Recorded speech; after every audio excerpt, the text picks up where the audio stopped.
un sujet de disserte de philo. Et je crois qu'il y avait surtout du côté du public également beaucoup de questions très précises, c'est-à-dire comment on enseigne l'histoire, comment on peut être sûr qu'il y ait une transmission de l'histoire, comment est-ce que justement en connaissant cette histoire on peut éviter de répéter les tragédies passées. Moi je ne me suis pas embêtée une seconde. J'ai trouvé Jean-Louis Debray extrêmement brillant, drôle, sympathique. Enfin, c'est des gens que je connais aussi. Et puis je trouvais que surtout le plateau était bien composé parce qu'il y a effectivement l'histoire russe et puis la vision très russe de Fedorovski, c'est pas étonnant. Evelyne Levert qui a une approche d'historienne un peu plus classique, notamment du 18e. Fabrice Almeida qui a travaillé sur les fascismes et le nazisme. Je ne me suis pas embêtée une seconde. Je pense qu'on a répondu quand même en partie et c'était pas gagné parce que je trouve que le sujet était quand même extrêmement élaboré. On a répondu totalement à la question, c'est-à-dire qu'on a montré combien nous aimons croire à nos mythes, combien on en a besoin pour pouvoir discuter, mais en même temps combien la réalité est nécessaire pour pouvoir avancer dans les sociétés. Et donc l'histoire, elle peut être un petit peu mythologique, mais pas trop, parce qu'on a besoin du réel pour pouvoir être adapté et s'adapter à nos situations et à nos défis. Vladimir Fedorovski, oui, d'origine ukrainienne, a été naturalisé en 1995. C'est véritablement un auteur français, ce qui fait que c'est un des auteurs français les plus traduits dans le monde. Donc il a toute sa place parce que la Russie est un grand pays, il ne faut jamais l'oublier. Ses racines sont extrêmement importantes dans l'histoire de l'Europe et du monde. Et il y a, qu'on le veuille ou non, une âme russe. Et il traduit cette âme russe de la manière la plus merveilleuse possible et elle rejoint l'âme française. Vous savez qu'en Russie, la France, la place de la France est tout à fait particulière au cœur des Russes, des écrivains russes et des hommes politiques russes. Et inversement, nous avons des liens privilégiés en Russie avec la France et ça, c'est toute sa place pour Vladimir Fedorovski. Notre Touraine a deux capitales littéraires, une en automne à la Forêt des Livres à Chanceau et une au printemps à Saint-Cyr. C'est confirmé. Et il y a un trait d'union entre les deux et aujourd'hui c'est Fedorovski qui est le plus français des auteurs russes. Et ça montre bien toute cette ouverture que Jean-Yves Couteau qui a créé cette manifestation. C'est le plus beau rendez-vous. On est très heureux et on pense très fort à celui qui est là-haut. C'est un rassemblement fondamental pour la Touraine. C'est un grand rassemblement, c'est ce qui permet à celles et ceux qui veulent se nourrir de livres, de mots, de phrases et de si belles lectures qu'à Saint-Cyr on sait les accueillir dans un cadre, comme vous voyez aujourd'hui, extraordinaire. Mais c'est aussi le plaisir de se rassembler, de permettre à celles et ceux qui veulent venir là aujourd'hui profiter d'un moment de convivialité, de lecture. C'est important pour la ville.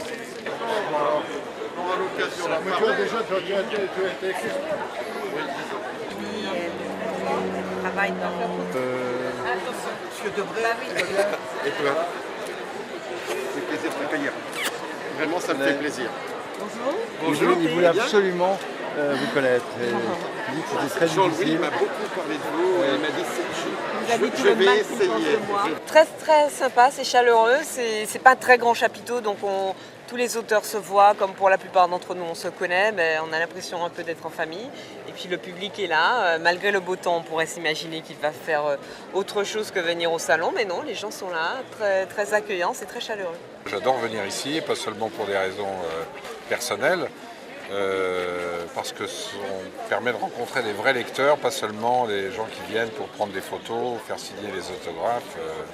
Voilà, c'est vraiment ce contact est absolument essentiel. C'est la première fois et j'ai emmené ma maman et je suis ravie d'être venue. Vraiment, un super cadre et puis une super idée ce chapiteau et c'est bien, beaucoup de monde et puis on fait des rencontres aussi qu'on connaît, des gens qu'on connaît, donc c'est plutôt sympa. C'est une manifestation qui célèbre l'écré, donc c'est logique que le premier groupe de presse locale l'accompagne, donc on est partenaire depuis le début. On entretenait des liens forts avec la mairie de Saint-Cyr, avec Philippe Briand et tout particulièrement avec Jean-Yves Couteau. On a accompagné, avec qui on a bâti ce chapiteau du livre. Et je crois que c'est bien de mettre à l'honneur un certain nombre d'entre eux, et tout particulièrement ceux qui écrivent leur premier roman, leur mettre le pied à l'étrier. Je crois que tous ceux qui ont été primés ici s'en souviennent et reviennent quand ils le peuvent, bien entendu. Vous savez, il y a une chose qui est importante pour moi, c'est la convivialité, les rapports humains.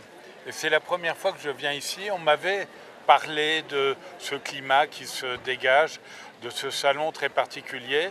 Et je vérifie qu'effectivement, il y a de l'écoute, il y a parfois même de l'affection.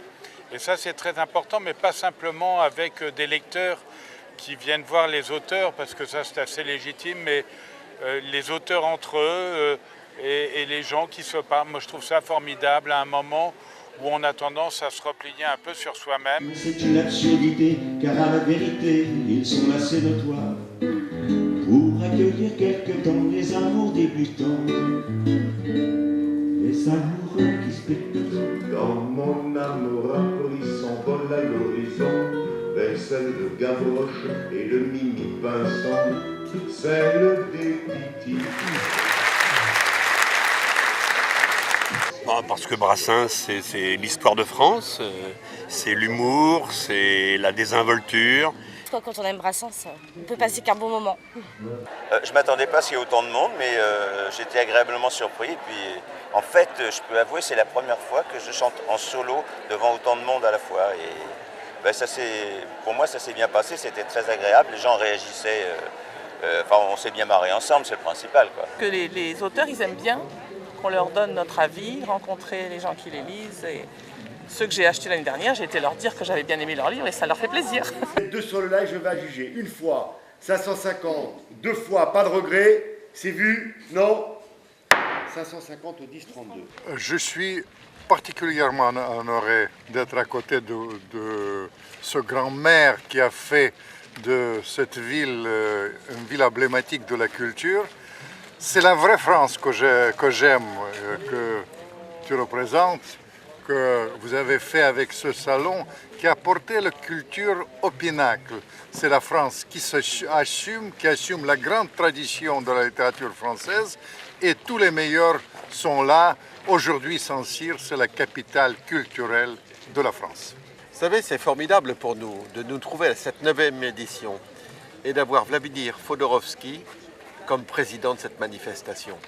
C'est un moment absolument extraordinaire. J'accueille l'homme de culture, l'homme de science et surtout le profond humaniste. Et pour Saint-Cyr, c'est très fort dans notre petite ville d'accueillir un homme qui a un itinéraire comme celui-ci, un itinéraire qu'il a choisi. Et c'est un grand monsieur qui nous fait l'honneur aujourd'hui d'être le président de cette manifestation et je le remercie bien sincèrement. Un grand merci à cette sublime et adorable Natacha qui nous fait l'amitié de venir cette année comme les années passées.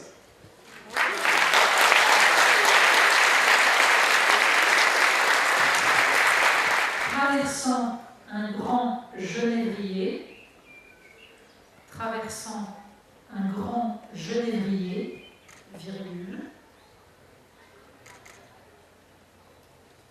vint frapper lourdement le sol. Point. Toujours présent depuis la fondation de ce festival. Évidemment, je pense énormément à Jean-Yves Couteau, qui est son président fondateur, aujourd'hui disparu, mais qui est parmi nous. Et puis aussi, je suis très heureux de revenir à Saint-Cyr-sur-Loire. C'est quand même l'endroit où habitait à la fois Honoré de Balzac, jeune, et Anatole France, l'auteur de ce chef-d'œuvre qui s'appelle « Les dieux ont soif ».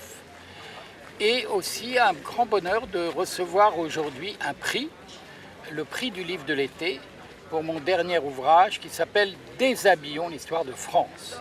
C'est ma première participation au chapiteau du livre de Saint-Cyr-sur-Loire et je dois avouer que de tous les salons que j'ai faits, c'est le plus beau. L'accueil incroyable, parce qu'on va s'en rappeler toute notre vie de ce salon du livre. Non, et puis des gens prestigieux, un cadre magnifique, tout est là pour passer un bon moment. Alors merci Saint-Cyr. On est extrêmement fiers d'être Plume d'Argent parce que c'est un prix de lecteur. Ça veut dire qu'il n'y a pas de manipulation, c'est des gens qui ont lu le livre. Quand on m'a remis le prix Mireille Meunier-Saint-Cric, on voyait qu'elle avait lu le livre, qu'elle en avait lu beaucoup. Et voilà, j'étais à la fois ému et vraiment touché de ce vrai prix, j'ai envie de dire. En tant que conseiller municipal, je pense qu'avec tous mes collègues, on est très fiers de cette manifestation. C'est une très belle journée pour les Saint-Cyriens, c'est sur 3 jours. C'est un investissement de la part des bénévoles saint-cyriens qui est astronomique. Et pour les employés municipaux, je tiens vraiment, au nom de tout le conseil, à les remercier parce que ça fait une semaine que je les vois dans le parc, sous l'eau, sous le soleil, sous la chaleur, sous le froid. bravo à vous et c'est une très belle manifestation.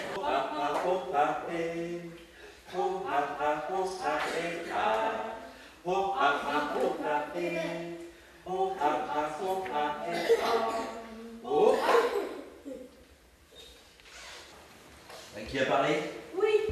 On est surtout ravis d'avoir autant de monde. 350 personnes qui se déplacent un dimanche après-midi pour faire une dictée, mais ça veut dire que la langue française se porte bien, ça veut dire qu'il y a des gens qui l'aiment. C'est fabuleux. Alors en plus, ils se donnent du mal, en plus, ils ont mal au poignet à force d'écrire, ils aiment ça.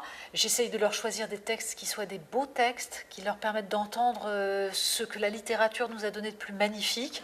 Donc je me réjouis que ça leur plaise et j'espère qu'on aura longtemps des gens qui se déplaceront, même des enfants, pour faire ce genre d'exercice et surtout pour entendre des beaux textes. L'année dernière, j'avais eu le 8e, mais là, c'est vrai que le premier prix, non. Non, je m'y attendais pas du tout. Mais je suis contente, je suis très très contente. Bon, ça va, je ne m'attendais pas à être terrible, mais effectivement, c'était pas terrible. Plus de 30 fois. C'était vraiment difficile? Oui, c'est vrai que entre la lecture et puis après, lorsqu'on écrit, c'est vraiment différent. Ouais. Le texte en lui-même, on a l'impression que c'est simple en l'écoutant.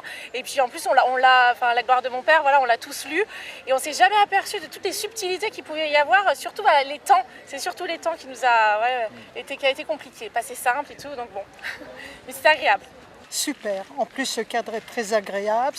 Il fait très beau, ce qui ne gâche rien.